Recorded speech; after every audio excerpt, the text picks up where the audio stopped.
Today's Spotlight is brought to you in part by presenting sponsor, First Community Financial Bank, the community bank where you come first. If you're just tuning in, you're watching Spotlight. I'm your host, Jane Wernette, and with me now representing the Junior League of Kane and DuPage Counties are Jessica Jeckman-Brummel and Sue Wilson. So welcome to the set, ladies. Thank you. Thank you. I'm excited to have you here and learn a little bit more about the Junior League. So we're going to start out with you, Jessica. Great. Give us a little background. Tell us all about it. I would love to. Thank you.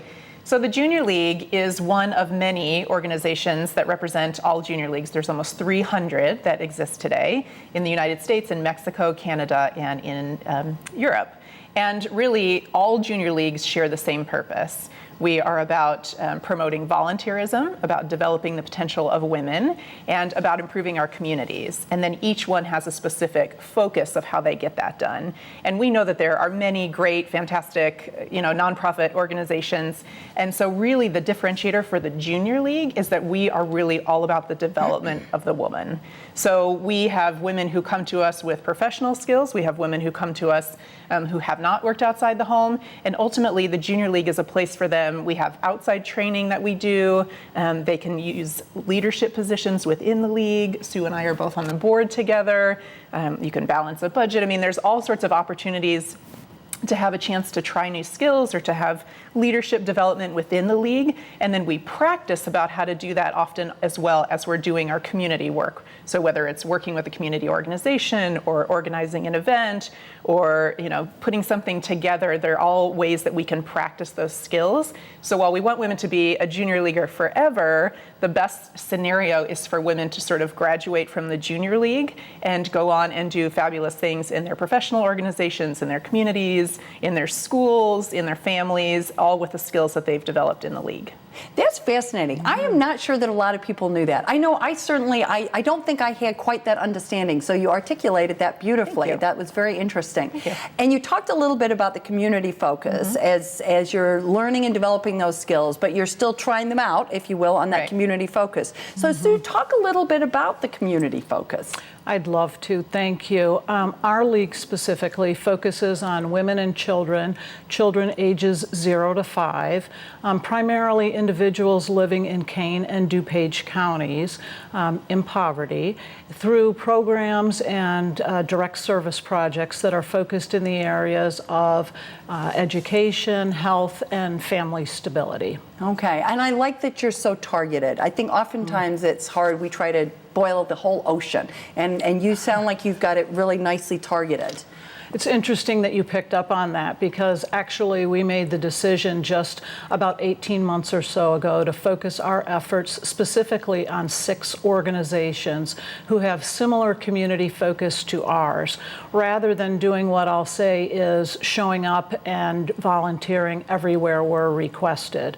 So that focus has allowed us to have a broader impact on our community partners' goals, as well as it really enhances our members' experience because they then have an opportunity to connect more with our partners, beneficiaries, and staff members. So it's really been a great way for us to get involved in the community. Yeah, and I would think as you kind of dive a little deeper, that back to your point, Jessica, that gives those opportunities to really test those skills that you're learning. Because if you're just showing up, as you said, not as much skill required. But if you're doing a kind of closer deep dive on a few, maybe more opportunities. Right, and we can get a little more strategic with our planning, and people can really get in there. This year we're doing what we call learning journeys, so we're spending time at each of those organizations so that our members know really, how do they get their funding, who are their beneficiaries, and a lot of times they're getting an emotional connection to this organization where, as before, they might have read a little bit about it but didn't really have a feel for what they were doing. So. Right. Well, you certainly are getting a lot of understanding about what it takes to run a not-for-profit, and I think that's always, for-profit and not-for-profit, a lot of similarities, but definitely some distinct differences, and you're really getting that experience to understand that. Right. Absolutely. Yeah. Now, what is your, you obviously both really enjoy the club. What's your experiences been like? What do you hope it's like for other members? Well, Sue and I joined at the same time about 7 years ago, and honestly, the friendships like Sue's, that's a huge part for me. I lived in the city for a long time. I moved out to the suburbs. I kept my job, and I didn't really give credit to the fact that now I was an hour away, and maybe I needed to make some new friends. Yes. And then I knew that these were like-minded women. The Junior League has a fantastic reputation all over, so I knew other friends in different parts of the country who were members of the Junior League local to them. So really, for me, it was about networking, and then I've gotten all sorts of benefits that I really didn't anticipate, including my professional job came from a referral. I work for the same company, but I now run the foundation at my firm because of a connection in the Junior League. I've gotten access to training. I've met league leaders from other leagues. I mean, for me, there's sort of unadvertised benefits that I've gotten. And I really just feel like I now know the community that I work and live in. And we hope that for all members, although members join for different reasons, some for leadership opportunities, some for networking, a lot for networking. Right. And some just want to get their hands dirty. They want to get into their communities and do some volunteering.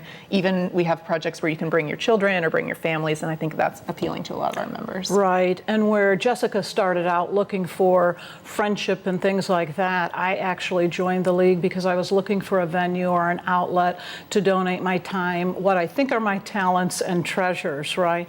But it's become so much more than that in terms of the friendships and things that I've developed and the networking with community partners that I've had the opportunity to get to know. So it's been a fabulous experience. That's wonderful. And so, okay, now how would I go about joining the Junior League? How do you get people recruited? How do you get people to be a member? Well, we have what we call rolling admissions, so people are welcome at any given time. And really, we like to invite them into what we do. So they can come to a meeting, they can come to a fundraising event, they can come volunteer with us if they'd like, and get really a chance to sort of see hands-on. At a lot of our recruitment events or a lot of the events where potential new members will come in, we will do some kind of service activity. So that just gives them a sense from the get-go about what we're about, and then a chance to meet some of the women that are involved as well. Okay, and now do you have regularly scheduled meetings?